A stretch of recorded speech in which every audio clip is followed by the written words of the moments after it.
When I first looked at the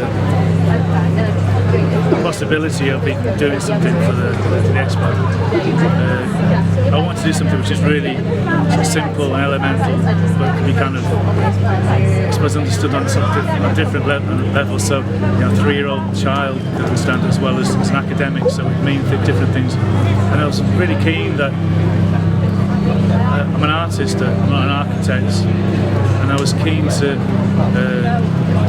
make a journey, to make an immersive experience, and so there wouldn't be an artwork sort of stuck in a landscape or attached to a building, that the arts and the landscape and the science and the landscape architecture would be kind of integrated. So it was kind of conceived as a whole, really. And the first idea really was almost to take a piece of the British countryside and transplant it over here in Milan.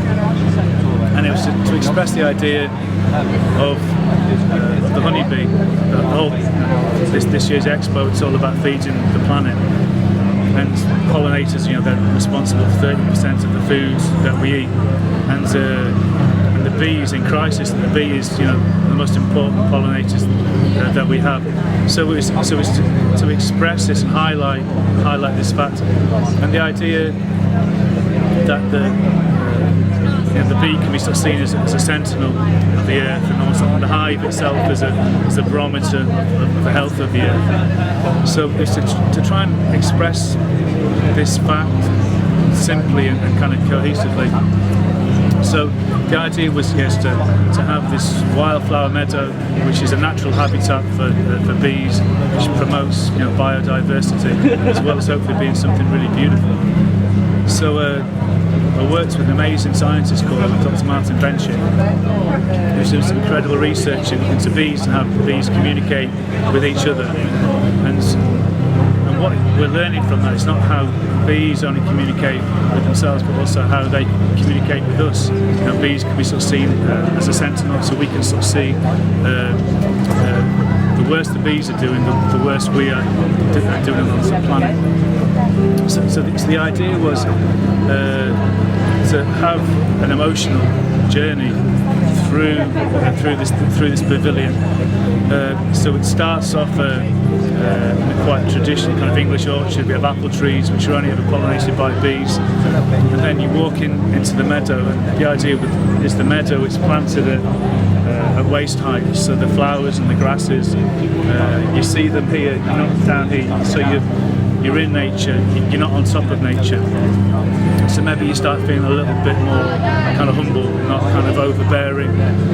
And then in the distance, kind of glistening, you see the hive. It looks fairly kind of chaotic from a distance, and you sort of see silhouettes of kind of people inside it. And the idea plays on the idea of the micro and the macro. So these silhouettes almost people actually look like bees, and then as you get closer to the hive itself, you kind of get inside the hive, and the structure itself is revealed. It's playing on the idea of hexagons, which one sort of sees within a beehive, and then when you're in the hive itself, you sort of see the landscape below you, and you sort of see the oculus and how everything kind of, sort of spreads out from this one sort of simple idea. So that is the idea in essence, and then you sort of you feel this, and the challenge really was to have this really sort of simple idea and just kind of keep to it. We had a really short time to kind of, not really to conceive it, but to kind of execute this. This ordinarily might have been a 2-3 year project, and we had to accelerate it within to 1 year.